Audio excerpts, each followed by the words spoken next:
Good to have you with us this morning. I'm Joe Fryer. And I'm Christine Romans. I'm in for Savannah this morning. We begin our show at the White House, where Canada's Prime Minister Mark Carney set for a high-stakes meeting with President Trump later this morning amid strained relations with our neighbor to the north. It is the first in-person meeting between the two leaders. Just last week, Carney and his party won a pivotal election in Canada. That victory was spurred in part by anti-American sentiment that has swept Canada in the wake of President Trump's trade tariffs, not to mention those repeated threats to try and make Canada the 51st state. Yesterday, President Trump offered this preview of today's meeting. He's coming to see me. I'm not sure what he wants to see me about, but I guess he wants to make a deal. Everybody does. They all want to make a deal because we have something that they all want. NBC News White House correspondent Vaughn Hilliard joins us now from Washington. So, Vaughn, we know these tariffs are really driving a wedge between the two nations. What can we expect in this meeting, and how much will trade dominate the agenda? Right. The president's words, "I am not sure what he's coming to see me about," are quite striking because it is very clear over the course of these last months why Canada's interest for their new prime minister, Mark Carney, to come to the White House would be of such high interest to the Canadian government and Canadians across their country. Because the United States, when you look at this moment in history, the United States and this White House are disrupting the long-standing free trade allyship that these two neighboring countries have long held. The President of the United States implementing a series of tariffs, rolling some back, but implementing others on non-USMCA compliant products that Canada seeks to ship into the United States. Let's be clear. Canada sends 3/4 of their exports to the United States specifically, and they see the President of the United States, who has effectively goaded them in suggesting that they should be the 51st state of the United States. They watched Justin Trudeau, the previous prime minister, step down from his role after unsuccessfully trying to build a close relationship with the president back in November after then candidate Trump won the election. So really, this is going to be an important moment for the Canadians and the White House. Mark Carney, after winning his position as prime minister, made it clear that Canada will no longer stand up to the, quote, betrayal of the United States. And Vaughn, in other news, the Trump administration says it's going to pay undocumented migrants $1,000 to self-deport, in addition to providing travel assistance. What can you tell us about those plans and how that would work? Right. The exact specifics and details of how they would actually authenticate whether somebody has, quote, self-deported are not clear. But the Department of Homeland Security indicating to undocumented individuals in the United States that they could use the ZBP Home app through the Customs and Border Patrol system to indicate to the U.S. government that they have since self-deported back to their home country, and that they will then in turn be paid $1,000. Again, the exact specifics of how they prove that to the U.S. government are not clear here, but this falls in line with DHS's policies over the last months, urging undocumented individuals that it is their best interest to leave the United States and that it is most financially suitable for U.S. taxpayers to go about deportations through the self-deportation process. So, Vaughn, we also saw the president wants to reopen the infamous Alcatraz prison. He's calling it for it to be substantially enlarged and rebuilt. A reminder, it's an island. Right now, it's a tourist attraction. Are we getting any more insight into why he wants to do this? And just based on the reaction we've seen so far, is it realistic? We know that the president wants to incarcerate more individuals in this country or deport more individuals in this country, and he has run into some headwinds through the courts as he has sought to send deportation flights of individuals who are not citizens in this country. And he has indicated that he wants to open Alcatraz, which we should know closed back in 1963, in large part due to the difficulty of sending resources from water and fuel, but also personnel to that island off of San Francisco. And so there are a lot of questions that this White House have not answered at this point in time. There's 17 high maximum security penitentiaries in the federal system at this point in time. But the Bureau of Prisons said that they will move forward with seeking how to best do that. Of course, there has been a lot of criticism over the last 24 hours about the cost that it would take to put forward such an effort to reopen that island. When you're talking about waste, fraud, and abuse and trying to get rid of unnecessary spending in the federal government, and then you want to rehabilitate essentially an island that's ruined, a bunch of ruins, you know, that I can see where that criticism comes from. And Vaughn, finally, we're also following the story of the Justice Department asking a federal judge to dismiss a lawsuit that would restrict access to an abortion pill. What can you tell us about this? It looks like the Trump administration taking a similar stance to the Biden administration on this particular issue. Right. You're right, Christine, taking the exact same stance as the Biden administration. This is over mifepristone here. This was a lawsuit that was filed by 3 Republican attorneys general against the, or I should say, in the state of Texas through the federal court system in the Northern District of Texas. Now, we should be clear that the DOJ's filing to the courts were not about the basis of the actual lawsuit or the substance of whether Americans should have access to a mifepristone or abortion pills. Instead, they were arguing, like the Biden administration argued, that those 3 Republican attorneys general, none of whom were from the state of Texas, had no standing in the Northern Texas District court system. And so that is where the DOJ effectively seeking to punt on this big issue here, not so much on the substance, but on the basis of where this lawsuit was filed. That said, there's been a lot of questions as to whether President Trump would support access to abortion medication. And so for now, this is an issue that clearly he is not seeking to challenge to the Department of Justice, but one that potentially could come up in a different court system here in the future. All right, Vaughn, thank you so much. A former Homeland Security official is speaking out after President Trump accused him of potentially treasonous conduct. As a senior official in the first Trump White House, Miles Taylor published an anonymous op-ed criticizing Mr. Trump. In it, he said the president, quote, lacked a moral compass. NBC News senior legal correspondent Laura Jarrett spoke with him exclusively and has this report. People need to know how real it is to be blacklisted by the president. For a brief moment, Miles Taylor was anonymous. I got into government to serve my country. Now he's anything but. The former Homeland Security official who once detailed his observations inside the first Trump administration in an anonymous op-ed, now accused of leaking classified information and treason in a presidential memorandum. Did you ever knowingly disseminate classified information? I know I've never broken the law.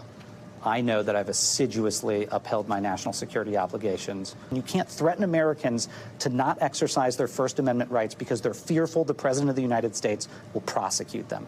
The 38-year-old says he's now receiving a barrage of threats. My wife has to read online about people saying that they'll put me in front of a firing squad. We were told by security experts to go update our last will and testament. The president denies he's seeking revenge by directing investigations of his critics. No, I just look at people, and I'm not directing anybody. Do you believe that you are being investigated by the federal government? I have seen indications that they are out there rummaging through my past. What I worry about is that they will try to use this tactic, this bludgeon of the bully pulpit of the presidency, to go shut people up.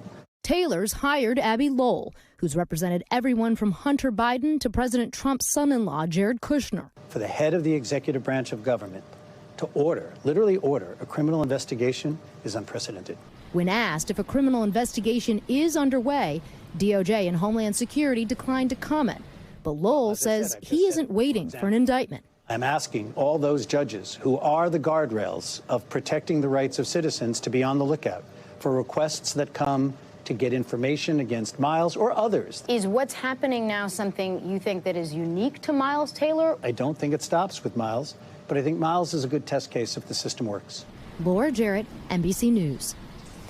All right, we're learning more detail about President Trump's plan to implement tariffs on movies that are produced in other countries. Plus, Social Security beneficiaries may have to pay back the agency if they received too much money in benefits. A lot to cover. Lucky for us, as our senior business correspondent, Christine, is going to break it all down for us. So let's start with this movie thing, because yesterday we talked about this announcement that foreign films are going to be tariffed 100%. Now we're hearing actor Jon Voight. His manager says he's come forward with this plan to try and, increase domestic film and television production.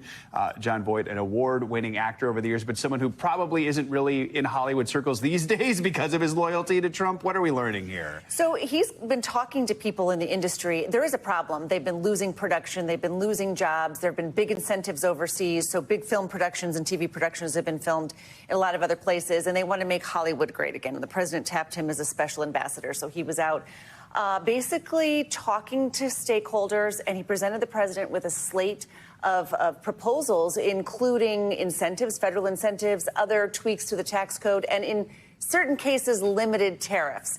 Now, you remember yesterday the president said he wanted 100% tariffs on any movie made overseas, and immediately Hollywood insiders who would like some relief and people who are following tariffs are like, how in the world do you tariff a movie? So the White House sort of stepping back a little bit. We'll see in the end what it finally looks like. But tariffing a movie, that's what the president says he wanted to do, but it's not exactly what Jon Voight and others are saying. To be clear, this is an issue Hollywood wants addressed, but just a lot of people feel incentives are going to be the key to making it happen. Absolutely. Maybe not the tariffs. All right, let's talk about Social Security, because we have these people who are getting overpaid, and then how the Trump administration and the Social Security administration are responding to that, really getting a lot of attention. So these are people who are on a fixed income. These are people who are getting a Social Security, either a disability check or a survivor's check, I believe, or their Social Security benefits. If they are overpaid, the Trump administration wanted to change and have 100% clawback, meaning the whole paycheck could come back to make the difference. And there was a hue and cry over that. A lot of people, especially seniors who are on disability, or seniors, they're not able to give up a whole check.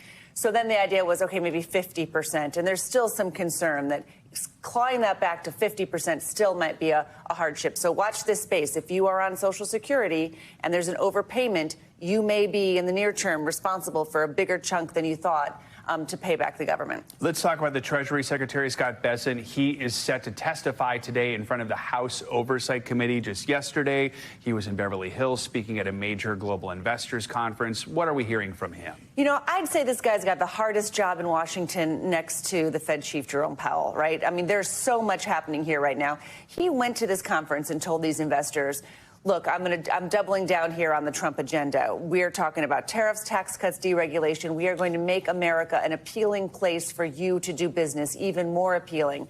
And there's some skepticism in that crowd, because tariffs and a trade war make it incredibly unappealing for so many of these investors and business owners who are just looking for clarity. They like the deregulation. They love the tax cuts. The tariff part of it has been a very hard sell to the investing community. Oh, hear what he has to say today. All right. Thanks as always, Christine. All right. For the second week in a row, major disruptions are causing travel nightmares for flyers at Newark International Airport. It all stems from what officials are calling a perfect storm brought on by equipment outages, runway construction, and air traffic controllers walking off the job at one point. Sarah Wallace from NBC New York spoke with frustrated passengers dealing with another round of delays and cancellations at Newark on Monday. Lots of anxious looks at the board in every terminal at Newark Liberty Airport. We met a frustrated Dana Clark trying to get back to Fort Lauderdale. Her first delay coming into New Jersey was last week. I was delayed getting in here on United, and I'm getting delayed getting out of here on JetBlue. I'm just a little annoyed because I've never been delayed so much in my life. A mixed bag for Mary and Russ Rogers, who are heading back to Sarasota after a family weekend here. Their flight back is on time, but getting here, also a nightmare. We were delayed, 6 hours coming here on Thursday. Yes, yeah. And we were going to a First Communion, and everybody was coming from 4 different cities. Everybody got delayed. I can't believe that something like this could happen like this. You know what I mean? Better control of the airline. Officials say the perfect storm at Newark was sparked by a walkout by FAA air traffic controllers, runway construction, and equipment outages due to outdated technology. The CEO of United announced it was canceling 35 round-trip flights daily.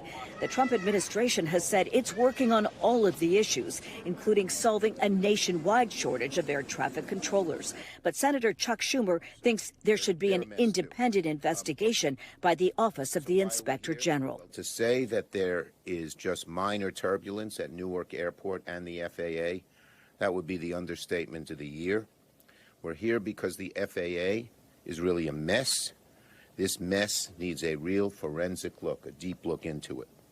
The biggest frustration, flyers say, that they're kept in the dark until the last minute. This couple just arrived from Amsterdam, trying to connect to get home to Richmond, Virginia. We found out when we were down in baggage claim. And they said that the flight, we looked at the United app and they said the flight had been canceled. All the airlines, because we couldn't get on any other planes. So it must be affecting others too. Our thanks to WNBC reporter Sarah Wallace for that report. The current shortages of air traffic controllers is affecting airports nationwide. Transportation Secretary Sean Duffy now says he plans to roll out a strategy to help fill the 3,000 open positions across the country. A tragic scene unfolded off the coast of San Diego on Monday. A suspected migrant smuggling boat capsized. At least 3 people died. Others were injured, and crews are still searching for other possible victims. NBC News correspondent Liz Kreutz reports. A desperate search underway after authorities say a boat suspected to be smuggling a group of migrants capsized off the coast of San Diego, killing at least 3 people. Possibly 5 to 8 patients all appear to be CPR status. Can you upgrade this to a major medical? According to the Coast Guard, 4 others were taken to a local hospital, and multiple people are still believed to be missing, including 2 children. We have a possibility of numerous patients that are missing at this point in the water. The beat-up panga boat was first spotted by construction workers just north of Torrey Pine State Beach. Several agencies responded with lifeguards on rescue boats and others walking the beach looking for any survivors. We don't know the ages, but it was a mix of men and women on that boat. Human smuggling off the Southern California coast has long been a dangerous and often deadly way for migrants to try to enter the U.S. Boats often launch from Mexico, sometimes charting hundreds of miles in the dead of night.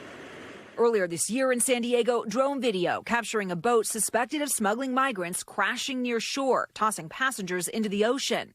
And in 2023, 8 people died when a boat believed to be carrying migrants also capsized. It's a tragedy of the highest order that people have to do that. Authorities have not said the nationalities of those on the boat, how many people they believe are still missing, and where exactly they believe that boat was coming from. Back to you. All right, Liz, thank you. All right, yesterday, meteorologist Michelle Grossman filled us in on that unusual large-scale omega block that's dominating the nation's weather pattern. Well, the omega block is not budging, which means they're looking at another day of stormy weather. Sounds like a vitamin. All right, Michelle, what can you tell us about today? It really does. Just not doing so much good for us, although it is going to help with the drought in portions of the Northeast. So, yeah, we're going to see that block continuing. It's just really a traffic jam in the atmosphere. So we're seeing that rain continuing in parts of the Northeast, parts of the Southwest, and then we're looking at those severe storms in the Southern Plains once again. We're starting out stormy early this morning in parts of the Southern Plains. We've been watching this for hours. We had those storms last night, yesterday evening, and they are continuing and will continue throughout this Tuesday. So notice as we look towards Texas and New Mexico, Oklahoma, some heavy rain is falling. That's where you're looking at those brighter returns, the reds, the oranges, the yellows. And we are also, we have a tornado watch in place because we have the ingredients in place for severe weather all throughout the day. It's soupy down there. We have a trigger mechanism, and we're going to see those storms igniting once again as we head throughout the afternoon and evening hours. You're looking at that lightning, hearing that thunder this morning. And as we go throughout the afternoon and evening hours, 20 million people at risk. So focusing on the yellow shading, the orange shading, those are the likeliest spots for seeing the stronger storms. And with any of these storms, we could see strong tornadoes. We could see large hail, 2 inches or greater. That causes damage on its own. So does winds gusting over 60 miles per hour. So we're looking at places like Dallas, Waco, Austin, Houston, Lake Charles, Lufkin, looking at severe weather as we head throughout the afternoon to evening hours. Now, a big concern will be the heavy rain as well. We're pulling this moisture off the Gulf, and we're going to see training storms in the same areas. So 21 million people under flood alerts stretching from New Mexico through Texas, Oklahoma, into portions of the lower Mississippi Valley, so through Mississippi, Jackson, Texarkana, Dallas, Oklahoma City, Roswell could see some flooding conditions. So we're talking about river flooding. We're also talking about flash flooding. Flash flooding when it comes quickly and then it recedes quickly, but it's dangerous. So as we look at the rainfall, we're looking at a lot of it. So where you see the yellows, the reds, the oranges, once again, those are the highest amounts of rain expected along Louisiana, Mississippi, Alabama, and we could see 8 inches of rain in some spots. That certainly will cause some problems. We're going to watch that closely as we go throughout the afternoon hours. Of course, Bill Cairns will be in later on this afternoon to track it throughout the afternoon and evening hours. Flood alerts also impacted on alert in the Northeast. We're looking at parts of New York City, into Connecticut, also Massachusetts, because we've had rain for days and days, and we're going to continue to see rain. And we're looking at additional rainfall on top of that saturated soil. That's why we're concerned about some flooding. Along the coast there in portions of New England, that's where we're expecting the likeliest amounts of higher rainfall amounts. But really, we're just stuck in that soggy conditions. It's going to help the drought in the long run, but in the meantime, we are concerned about some flooding. This is what it looks like. That area of low pressure sort of cut off, spinning that moisture in. So we're looking at that circulation in the Northeast, and we're looking at the chance for some stronger storms across the interior portions of New York, the interior parts of Pennsylvania later on today. And then look what happens tomorrow. Finally, that system starts to lift out, and we're going to see some lingering showers, especially along the New England coast, northern New England, but they're going to weaken in intensity, and then we're going to see it clear out by Thursday. Now, that blocking does continue, as I mentioned, but that's going to bring some impacts to the temperatures as well. So notice in the southwest where that area of low pressure is cut off, we're really below average for this time of year. Temperatures in the 50s, 50 degrees in Denver today. That's 17 degrees below what is typical for this time of year. But Minneapolis, 84, 17 degrees above average, looking good there, 78 degrees in Omaha. So feeling like summer in some spots, feeling soggy and cool in others. Back to you guys. Air conditioners aren't used to working in early May in Minneapolis, so they're getting a little test there. I know. Thank you. Michelle. Yeah, you have to check in on your dad. All right. Sure. Thanks for watching. Stay updated about breaking news and top stories on the NBC News app or follow us on social media.